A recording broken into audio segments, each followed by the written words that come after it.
Bakit po? Bakit? Nahirapan ka bang umihi? Dagdagan natin ang butas. Huwag po. Ano po kasalanan ko sa inyo? Wala kang kasalanan. May tatanong lang ako sa'yo. Opo, ano po yun, sir? Nasaan si Cardong Katay? Wala po akong kilalang Cardong Katay. Hindi mo kilala? Opo, hindi po. Nasa room 2 po, sir. 2 po. 3. 3 po, sir. Yung totoo. 4 po, sir. 4. Kasi 4 lang naman po kwarto dito eh. Sige, tuloy mo ang paghihim mo. Pagkatapos ipagpag mo, ha? Para huwag kang pumanghi. Opo, sir. Opo. Ang bango-bango talaga, sweetheart. Ipangako mo lang sa akin, ha? Wala ka ng ibang lalaki sa buhay mo, ha? Kung meron pang iba dyan, papatayin ko siya. Alam mo naman ako.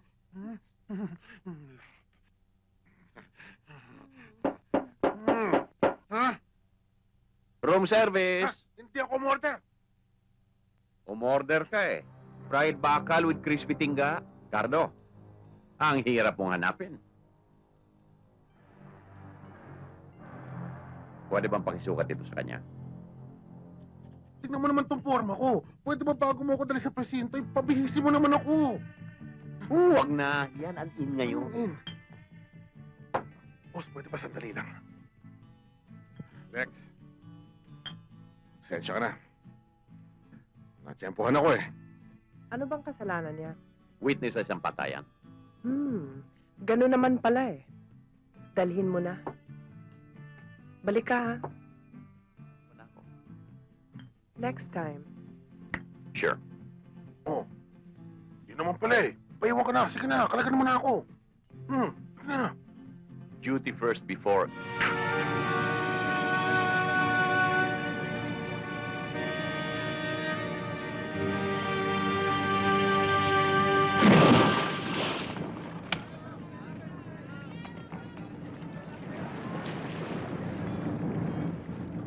Hoy, Bots! Bumalik ka rito! Mababaril kita! O, putok nyo! Ano? Sige!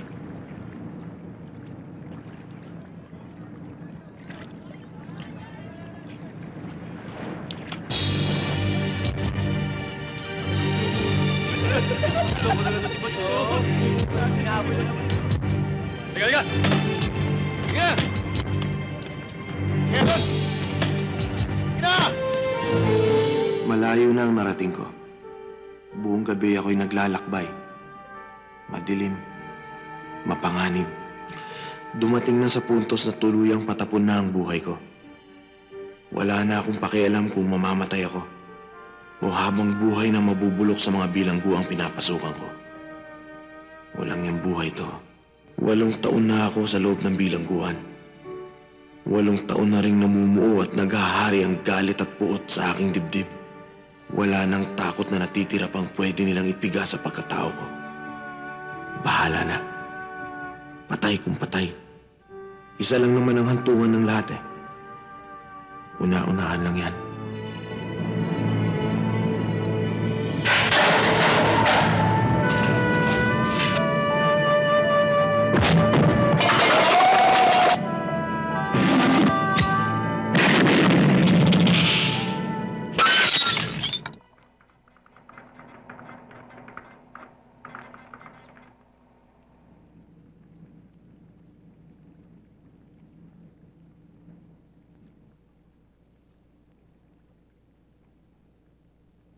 Ang kagaw. Sino nagpadala yan sa inyo dito? Isoli yan! Ibalik nyo sa Muntinlupa yan si Belica! Instigador! Yan ang magpapasimuno ng kaguluhan dito! Hindi maaari yan, Direktor! Ayoko yan taong yan dito sa Iwahig! Alam niyo ba ang katumbas niyan? 1,000 presong ipadadala niyo sa akin! Wala tayong magagawa! Emilio, Lorenzo, kayo ay maglalaban bilang mga maginong mandirigma ng arnis. Ang init ng dugo, puot ng dibdib, ay hindi dapat manaig. Ang aking hatol ay pinalat dapat na masunod. Ang sino man susuko ay dapat lamang mabitawan ng hawak na arnis upang itigil ang labanan. Simula kayong maginoo, matatapos kayong higit na maginoo sa ngalan ng Arnis de Mano. Simula ng duelo.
Pwede na ba sa Arnis ang gano'ng manual? Pabayaan natin desisyon ni Maestro Sotero. Eh, hindi niya naman nakikita eh.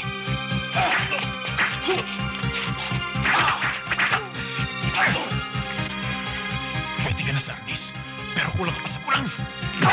Bandagalan mo ng pandaraya ng Lorenzo.